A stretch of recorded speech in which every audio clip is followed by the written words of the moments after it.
할렐루야. 아멘. 예, 주님의 이름으로 사랑하고 축복합니다. 아멘. 오늘의 말씀의 제목은 다윗의 행복이라는 제목으로 함께 말씀을 나눠보겠습니다. 오늘 시편 132편은 어떤 사람은 솔로몬이 지었다고 그러고요. 또 어떤 사람은 누가 지었는지 잘 모르겠다고 이렇게 말씀하시는 분들이 있어요. 이 시편 저자는 하나님의 언약궤가 성막에 안치되기를 간절히 원했던 다윗의 심정을 표현하고 있습니다. 이 성막을 안치할 성전은 그 솔로몬 시대에 와서야 완성되었어요. 이 시편 132편은 사실상 사무엘하 7장에 나와 있는 하나님께서 다윗을 부르셔서 다윗에게 약속을 주신 다윗 언약의 내용을 중심으로 해서 노래하고 있는 것을 보게 돼요. 사실상 이 시편 중에 15편이 성전에 올라가는 노래라는 이름이 붙여져 있어요. 그러니까 표제에 보면 성전에 올라가는 노래 이렇게 기록되어 있어요. 이런 순례자의 시편 가운데 그런데 이 132편이 가장 길어요. 그래서 1절에서 7절까지는 순례자들의 열심을 말하고 있고요. 또 이 다윗 왕이 법궤를 메고 예루살렘으로 들어갈 때에 그 열심을 말하고 있어요. 또 8절에서 10절까지는 하나님 앞에 드리는 기도가 나와 있고 11절부터 18절까지는 하나님의 약속이 나와 있습니다. 참 우리가 다윗 하면 정말 성전 지키를 얼마나 사모했습니까? 그런데 솔로몬이 하나님께서는 이 성전을 짓게 될 거다. 너는 피를 많이 묻혔기 때문에 너는 성전을 지을 수 없다라는 거절을 당했어요. 그래서 이 다윗이 이 성전을 짓고자 자기가 그때부터 이 솔로몬 아들에게 짓게 하기 위해서 정말 열심히 그 재료들을 모았습니다. 좋은 재료들을. 그런데 그 다윗은요, 참으로 성전을 굉장히 사모했던 그런 왕이었던 것을 볼 수가 있습니다. 이 시에서 다윗은 이 궁전과 하나님의 성전을 비교하면서 근심했던 그런 신앙의 자세를 우리가 본받아야 해요. 하나님을 위해서 아낌없이 드렸던 그 다윗을 하나님께서는 축복해 주셨어요. 그래서 이 다윗에게 그 뿔이 나게 하리라 이렇게 하나님께서 약속하셨어요. 그것은 다윗의 자손으로 하여금 이제 메시아가 탄생하신다라는 약속이었다라는 거예요. 그리고 그의 생애에 승리의 축복을 주셨어요. 그러니까 이 다윗은 얼마나 축복받은 사람입니까? 그래서 이 다윗이 행복하다라는 거예요. 그러니까 우리가 이렇게 하나님께 정말 이러한 축복을 받으면 행복할 수밖에 없다라는 거예요. 그런데 오늘 본문에 보면은 이 다윗은 굉장히 어려움을 당할 때였다라는 거죠. 그런데 이 다윗이 그의 그 모든 겸손을 기억하소서 이렇게 그러니까 이 시를 쓰는 사람이 지금 고난을 당하고 있어요. 그런데 이때에 이 다윗이 그 성전을 굉장히 사모했던 그때를 생각하면서 이 시를 이제 쓴 거라는 거죠. 사실상 예전에 엘리 제사장의 두 아들 홈리와 비누아스가 하나님의 제사 제도를 완전히 짓밟아 버렸어요. 그들은 제사 드릴 고기를 빼앗고 또 성전에서 수종드린 여인들과 성적인 범죄를 저질렀습니다. 그래서 하나님께서는 이스라엘 백성들에게서 성전의 축복을 빼앗아 버리셨어요. 결국 블레셋과의 전쟁에서 법궤를 들고 나갔다가 전쟁에 지는 바람에 법궤를 빼앗겨 버리고 말았어요. 그리고 이 두 제사장 홈리와 비누아스는 전쟁터에서 죽게 되었고 엘리 제사장이 이제 그 법궤를 빼앗겼다라는 소식과 그 두 아들 홈리와 비느하스가 전쟁에서 죽었다, 전쟁터에서 죽었다라는 그 소식을 듣고 이 엘리 제사장이 의자에 앉아 있다가 거기서 의자에서 떨어져서 목뼈가 부러져서 죽고 말아요. 그래서 참으로 이렇게 너무나 안타까운 그런 일이 벌어지게 되었습니다. 이 블레셋 사람들은 하나님의 법궤를 빼앗아 가서 이성저성으로 돌리고 있었어요. 그런데 이 법궤가요, 가는 곳마다 재앙이 일어났어요. 그래서 도저히 블레셋 사람들이 법궤를 감당할 수 없었습니다. 그래서 그들은 이 법궤를 소가 끄는 수레에 실어서 도로 보내게 됩니다. 그래서 이제 법궤가 있던 곳이 기랏 여아림인데 이스라엘 백성들은 이곳에 있는 것을 몰랐어요. 이 법궤가 있는 것을. 그런데 이 다윗은 이제 이렇게 성막이 갈기갈기 찢기고 성막이 막 흩어져 있는 이런 상황에서 법궤는 빼앗기고 이런 상황에서 이 다윗은 너무너무 이것을 찾기 위해서, 이 법궤를 찾고 성막을 찾기 위해서 굉장히 근심했다라는 거예요. 그러면서 이 2절에 보면 그가 여호와께 맹세하며 야곱의 젖는 자에게 서원하기를 그랬어요. 이 서원한다라는 게 뭐예요? 자기가 그 하나님 앞에 말하자면 약속하는 거예요. 그러면서 결단하는 거죠. 자기가 하나님의 그런 그 성막을 찾겠다라는 거예요. 그리고 다윗 왕은 이제 이 성막과 그 법궤를 찾기 전에는 자기가 내 눈으로 잠들지 아니하고, 그래서 장막집에 들어가서 가지 아니하며, 2절에 보면 내 침상에 오르지 아니하고, 3절이군요. 그리고 4절에 보면 내 눈으로 잠들게 하지 아니하며 내 눈꺼풀로 졸게 하지 아니하기를 이랬어요. 그러니까 이것을 보면은 이 다윗이 하나님의 이제 성막과 법궤를 찾지 아니하면 잠을 자지 않겠다라는 게 아니라 이 다윗은 성전을 찾을 때까지, 그러니까 성전이 회복되기까지 신발을 벗고 침상에 누워서 편안히 자지 않겠다라는 그런 뜻입니다. 그거만큼 이 다윗은요, 법궤를 찾는 것이 그의 근심이었어요. 그가 아주 그 법궤를 찾는데 온 마음과 온 정성을 다 쏟았다라는 거예요. 하나님의 성전에 회복하는 그 일에 모든 열정을 다 바쳤다라는 거예요. 그런데 다윗은 성막을 먼저 찾게 되었고 에브라다에 있는 나무밭에서 법궤를 찾았다고 했어요. 아마도 이 성막은 하나님의 성막의 일부분인데 집으로 세우지 않고 텐트를 말아놓은 것을 에브라다 숲에서 발견한 것 같아요. 그리고 그 다음에 기랏 여아림에 있는 오베데돔의 집에서 하나님의 법궤를 예루살렘으로 옮기게 됩니다. 그러면서 이제 예배가 회복되는데요. 참으로 이렇게 다윗은 정말 열심을 내어서 그가 최선을 다해서 그 하나님의 그 성막을 찾으러 다녔고, 또한 그가 결국 법궤를 기다려야 해서 찾게 되었다는 거죠. 여러분, 우리가 여기서 정말 배워야 할 것, 이 다윗에게 배워야 할 것은 우리가 정말 힘써서 성경을 읽고 또 기도하고 또 교회에 봉사하기 위해서 정말 열심히 우리가 예배드리기 위해서 이렇게 정말 온 마음을 다해서, 온 몸을 다해서, 온 정성을 다해서 사모함으로 그렇게 우리가 찾고 또 성경 말씀을 읽고 우리가 주님의 음성을 듣고 또 주님의 뜻을 깨닫고자 그 말씀을 읽고 또 기도하고 이렇게 봉사하고 교회에서 봉사한다면 정말 하나님께서 기뻐하실 거라는 거죠. 우리도 이렇게 다윗과 같이 이런 모습이 되어야 된다는 것입니다.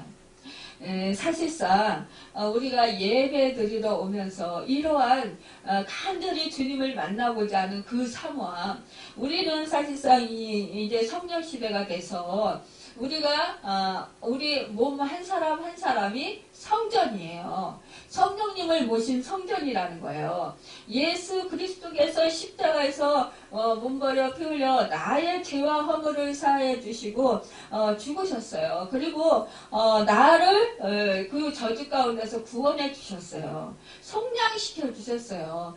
그래서 내가 이제 성령을 보내주셔서 내가 믿음을 갖게 되었고 하나님의 자녀가 되는 그런 은혜를 누리게 되었어요. 그렇기 때문에 우리는 한 사람 한 사람이 바로 교회이고 성전이에요.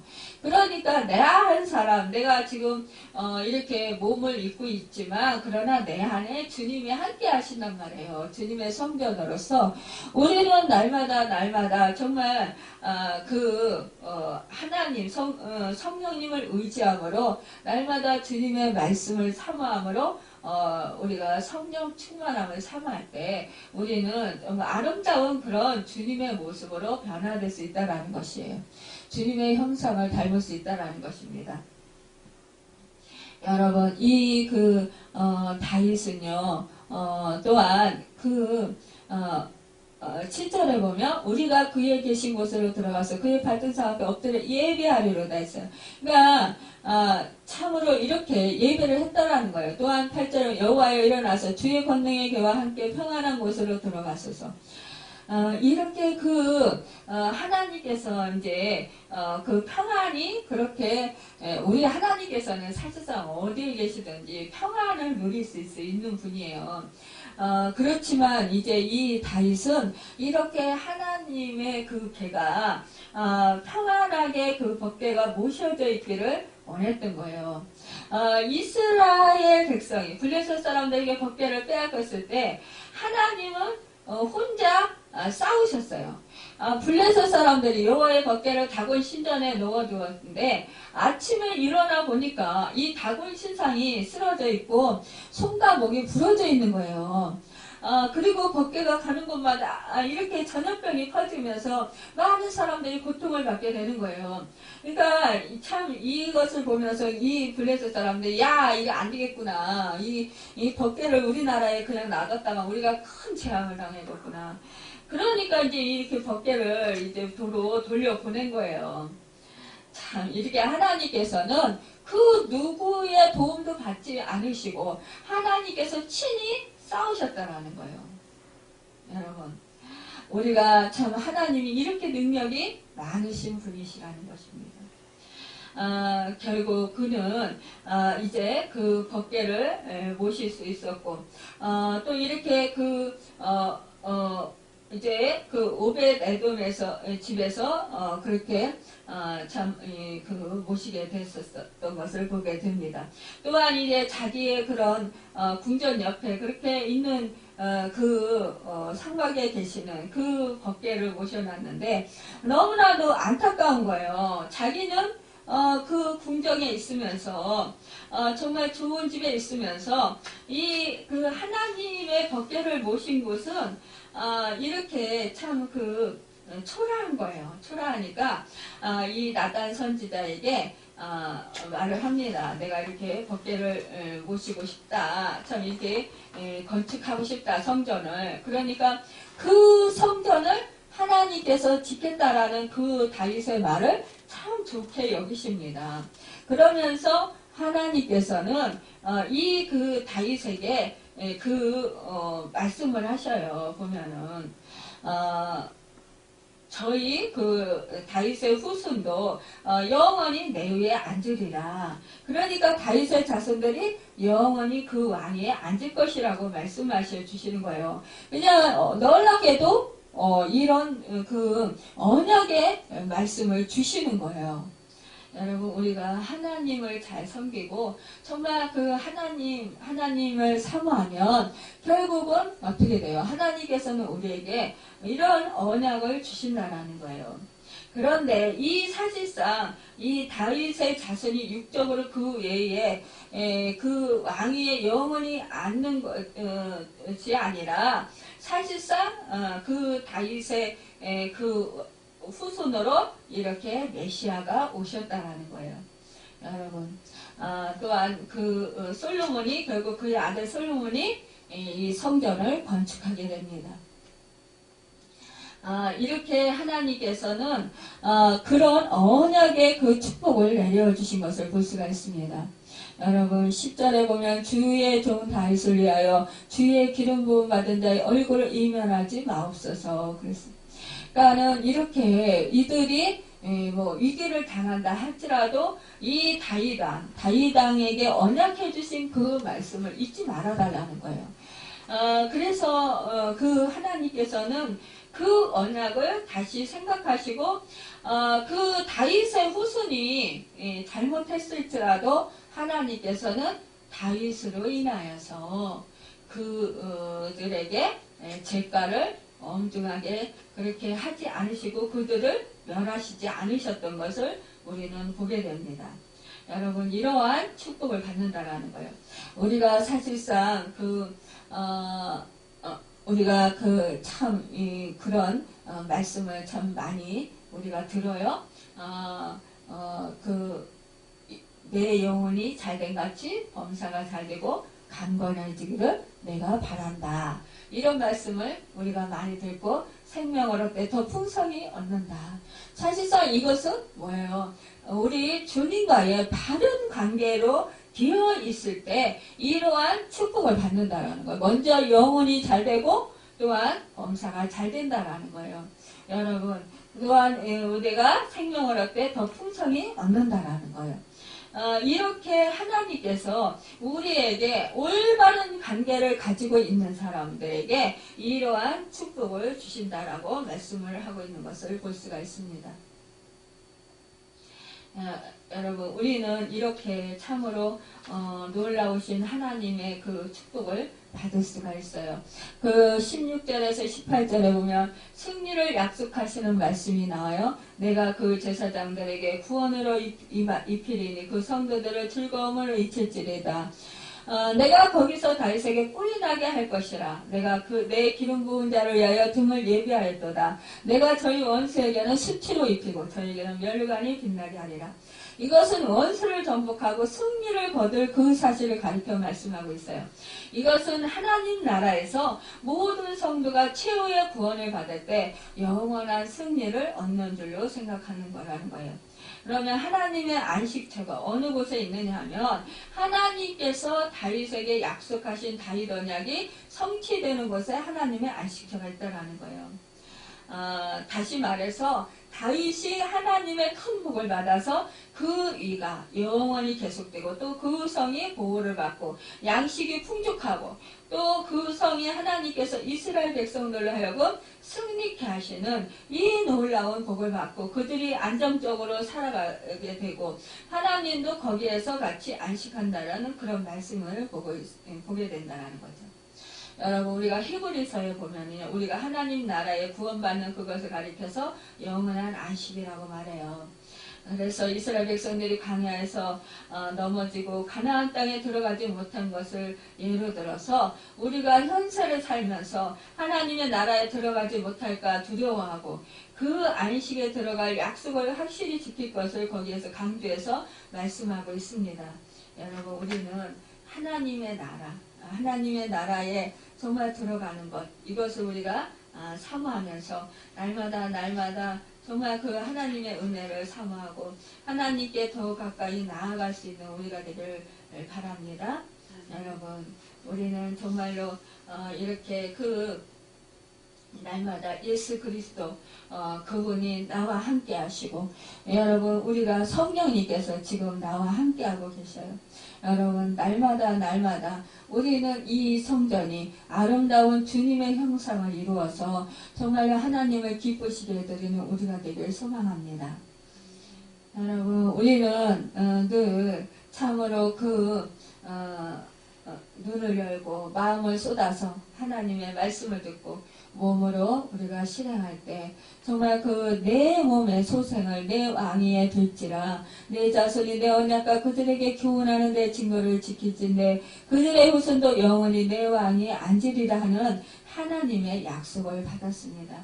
여러분 이것은 다윗의 그 자손에 대해서 약속하시는 은혜를 받게 된 것입니다. 여러분, 우리가 날마다 정말로 그 영생의 복을 받았어요. 그래서 우리가 날마다 기쁨으로 우리가 이 땅에서 살아가는 그런 우리가 되어서 주님의 그 평강 가운데 늘 아름다운 그 성전을 이루어서 정말 그 하나님의 그 놀라우신 그 사랑 가운데 거하는 여러분과 제가 되고, 정말 주님의 능력으로 그 권능으로 날마다 그 원수가 수치를 당하는 그 귀한 역사가 있기를 소망합니다.